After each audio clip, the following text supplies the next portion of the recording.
திருந்தாத உள்ளங்கள் இருந்தென்ன லாபம், வருந்தாத உருவங்கள் வாழ்ந்தென்ன லாபம், இருந்தாலும் மறைந்தாலும் பேர் சொல்ல வேண்டும், இவர் போல் யார் என்று ஊர் சொல்ல வேண்டும், கரூர் மக்கள் சொல்ல வேண்டும்.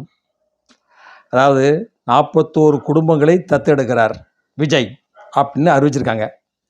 இது ஒரு மகத்தான சாதனை. அதாவது இது வரைக்கும் நான் என்னுடைய வயசில், நான் இப்போது சீனியர் சிட்டிசன், இதுவரை எந்த ஒரு அரசியல்வாதிகளையும் ஒரு ஊரையே தத்தெடுக்கிறது இதாங்க ஃபஸ்ட்டு.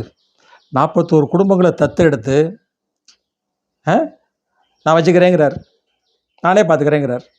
இப்படி எந்த ஒரு அரசியல்வாதியும் இதுவரை தொடாத ஒரு விஷயம்.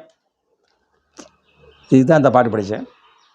அடுத்து இந்த மனசு யாருக்காவது வருமா? இது வரைக்கும் வரல. எந்த ஒரு அரசியல்வாதியும் வரல. ஏசுவதும் திட்டுவதும் தான் தொழிலாக வச்சுருக்காங்க. இது ஒரு தொழிலாகவே வச்சுட்டாங்க. அடுத்த வேளையில் வரேன்.